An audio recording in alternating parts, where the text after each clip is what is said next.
Parent meetings can be tricky. They require considerable expertise as there can be a lot of emotion involved.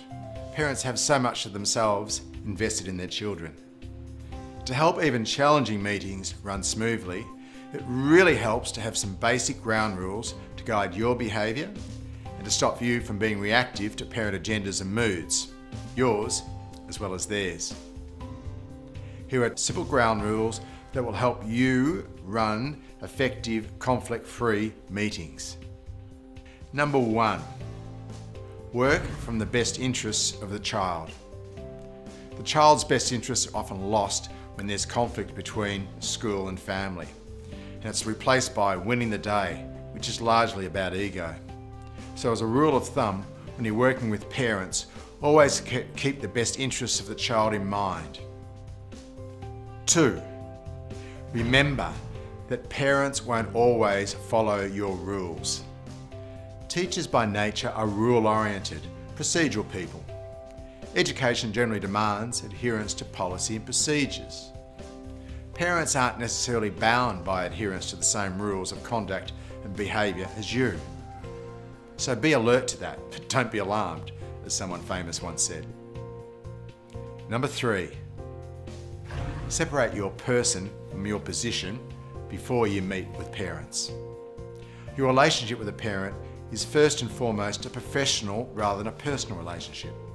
That means you stick to professional standards, you use language which is appropriate, and you behave like a professional.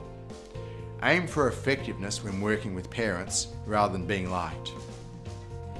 Number 4, match the time, the place, and format to the requirements of the meeting. An informal meeting with a parent at drop-off time may be ideal to give some good news about a child's learning breakthrough. However, it's probably not the time or the place to talk about a child's difficult behaviour. Better that that type of conversation occurs during an arranged meeting. That may mean that you politely invite the parent to meet you at a more convenient time so that you can fully attend to the problem or the situation at hand. Getting the match right is really important. Ground rule number 5. Prepare yourself with the facts, the figures, and the documentation before the meeting. It's not always possible to have everything you want at your fingertips before a meeting, but do your best to produce the documentation to support you if the conversations become difficult. The best way to get around parent denial is to back up what you are talking about with samples, documentation, or correct information. Number 6, find out what the parent knows. Whether you or a parent calls a meeting, let the parent fill you in on what he or she knows about a situation before you give your take on it. Get the parent's viewpoint first. That'll stand you in good stead when you're working with them and giving them advice. Ground rule number 7. Look for the educative moments in meetings. There are many times in meetings and other interactions with parents you can teach them about children in general, or what good teaching and learning practice is, or teach them about some of the school protocols and procedures. Be on the lookout for educative moments with parents, just like you're on the lookout for educative moments with kids. Ground rule number 8. Make the meeting the best experience possible for parents. Regardless of what you're meeting about, work as hard as you possibly can to make the meeting process an enjoyable one and also a professional one. Parents tell us that they need to feel valued and listened to during meetings and conferences.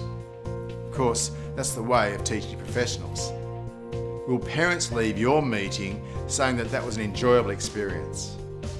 Will they leave feeling listened to and valued? Will they tell others of the professional way that they were treated? You know, a good experience travels fast, but a bad experience travels lightning fast and wide. Ground rule number 9. Remember, you can't be a free agent for a parent.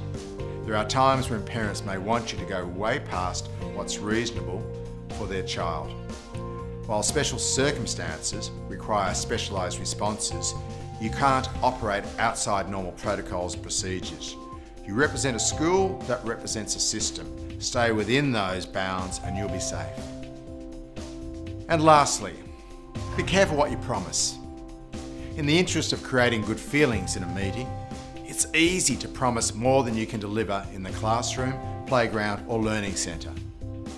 As a rule of thumb, only promise the things that you can deliver and make sure you do as you say you will.